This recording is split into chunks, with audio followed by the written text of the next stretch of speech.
கடந்த 20 ஆண்டுகளுக்கு மேலாக கும்மிடிப்பூண்டி, ரெட் ஹில்ஸு, ஆரம்பாக்கம், மணலி போன்ற எல்லா பகுதிகளும் ஆந்திராவிலிருந்து ஜெல்லி போன்ற பொருட்கள், அதே மாதிரி எம்சாண்டு, வெட்மிக்ஸ் போன்ற பொருட்கள் வந்து ஜிஎஸ்டியோடு இங்கே வந்துட்டு இருந்தது. ஆனால் இப்பொழுது ஒரு 20-25 நாட்களாக மாவட்ட எஸ்பி உத்தரவின் பேரில் இந்த வாகனங்கள் தடை செய்யப்பட்டிருக்கு. கேட்டால் ஆந்திராவிலேருந்து பொருள் எடுத்தாரக்கூட சொல்கிறாங்க. ஆனால் இதே பொருள் வந்து ஊத்துக்கோட்டை, அதே மாதிரி பார்த்திங்கன்னா பள்ளிப்பட்டு, திருத்தணி வழியாக பொருள் வருது. ஏன் இங்கே ஒண்டி நீங்கள் வந்து பாதிர்வேடு, ஆரம்பாக்கம் போன்ற பகுதிகளை ஏன் இதை தடை செய்கிறீங்க? இது தடை செய்வதால் இங்கே என்ன இஷ்யூ இருக்குதுன்னு தான் நாங்கள் கேட்குறோம். இதே கேரளாவுக்கு இங்கேருந்து நம்ம கனிமங்கள் போயிட்டுருக்கு, எந்த உத்தரவு இல்லை. கர்நாடகாவுக்கு ஆயிரக்கணக்கான லாரிகள் போயிட்டுருக்குது, எந்த அனுமதி இல்லாத போயிட்டுருக்குது. அந்த அரசு வரவிருக்குது. ஏன் ஆந்திராவிலேருந்து வரக்கூடிய பொருள் இங்கே வர்றதுனால இங்கே சுற்றுச்சூழல் பாதிக்க போதா? தமிழ்நாட்டில் இல்லை.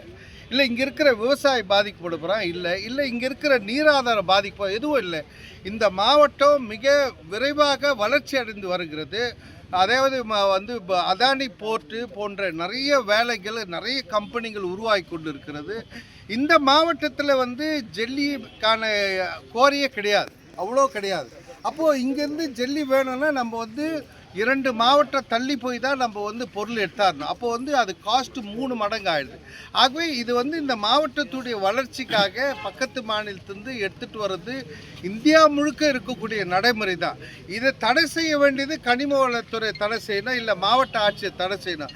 ஆனால் காவல்துறை எதற்காக தடை செய்கிறது? அதுதான் எங்களுக்கு பேர் அதிர்ச்சியாக இருக்குது, மிகப்பெரிய மர்மமாக இருக்குது. ஆகவே இந்த தடையை நீக்க வேண்டும் என்று நாங்கள் கடந்த வாரம் எஸ்பி சந்தித்து மனு வழங்கியிருக்கோம். எஸ்பி சொன்னார், நாங்கள் கனிமவளத்துறையில் கேட்டு சொல்கிறோன்னா, கனிமவளத்துறை கேட்டால் அது மாதிரி நாங்கள் தடை செய்யவில்லைன்னு சொல்கிறாங்க. இந்த மாதிரி சூழ்நிலையில் நாங்கள் மாவட்ட ஆட்சியரை வரும் திங்கட்கிழமை சந்தித்து மனு கொடுக்க இருக்கிறோம். இது இல்லாத இந்த மாவட்டத்தில் இது மாதிரி தடை செய்ததுனால 500க்கும் மேற்பட்ட லாரிகள் பாதிக்கப்பட்டிருக்கு. இதனால் ஆயிரக்கணக்கான லாரி உரிமையாளர், ஓட்டுநர்கள், இதை சார்ந்த தொழிலாளர் பாதிக்கப்பட்டிருக்கு. ஆகவே எங்களுக்கு இங்கே ஒரு மிகப்பெரிய ஒரு நாள் அடையாள வேலை நிறுத்தமோ உண்ணாவிரதம் இருக்க அனுமதி வேண்டும் என்று இன்று டிஎஸ்பி கிட்ட மனு கொடுக்க வந்திருக்கிறோம். உங்கள் பேர் சார்? யுவராஜ், தலைவர், ஒருங்கிணைந்த சவுடு மற்றும் ஜெல்லி மணல் லாரி சங்கங்களின் கூட்டமைப்பு. அதே போல் ஊத்துக்கோட்டை சைடு வந்து குறிப்பிட்ட வண்டியை மட்டும் வந்து போலீஸ் வந்து அனுமதிக்குது.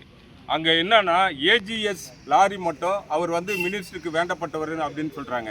எங்கள் வண்டி நாங்கள் வந்து ஜிஎஸ்டியோட காசு கொடுத்து வாங்கின்னு வரோம். நாங்கன்னா 3Dக்கு வரோம் வண்டிங்களை. ஏன் வந்து அதை வந்து தடைப்படுத்துகிறாங்க? குறிப்பிட்ட வண்டியை மட்டும் அனுமதிக்கிறாங்க, மற்ற இதில் வந்து அனுமதிக்க மாட்டேங்கிறாங்க. ஒரு நாளெல்லாம் காத்துன்னு இருக்காங்க. போலீஸ் இதை பயன்படுத்தி போலீஸ் வந்து 2000 3000 வாங்கிக்கின்னு வண்டிங்களை அனுப்பி விடுறாங்க. இது வந்து ரொம்ப கண்டிக்கத்தக்கது. ஏற்கனவே நான் வந்து எஸ்பி சாரை பார்க்கும்போது, சார் இப்போ வந்து மொத்தம் 5 வழி இருக்குது.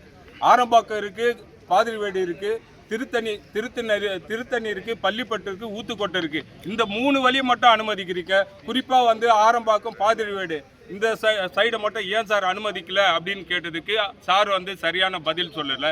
அதுக்கப்புறம் வந்து நாங்கள் ஐஜி சாரை போய் பார்த்தோம்.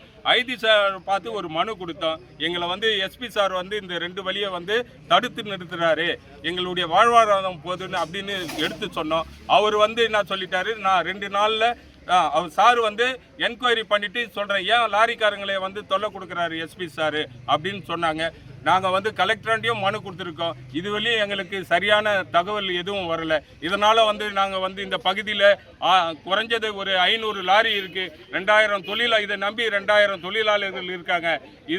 இதுக்காக நாங்கள் என்ன பண்ண போகிறோன்னா, சத்தியவேடு ஆர்விஎஸ் காலேஜ் அண்ணன் வந்து எங்களுடைய லாரியெல்லாம் எடுத்து போய் மொத்தமாக நிறுத்தி ஒரு நாள் வந்து போலீஸை கண்டித்து ஒரு நாள் நாங்கள் வந்து உண்ணாவிரதம் இருப்போம். அதுக்கும் எங்களுக்கு முடிவு வரலைன்னா முதல்வருடைய கனிவான கவனத்திற்கு நாங்கள் எடுத்து செல்வோம் என்று இதன் மூலம் தெரிவிக்கிறோம். ரெட் ஹில்ஸ் சுற்று வட்டார டிப்பர் லாரி சங்க தலைவர் காமராஜ்.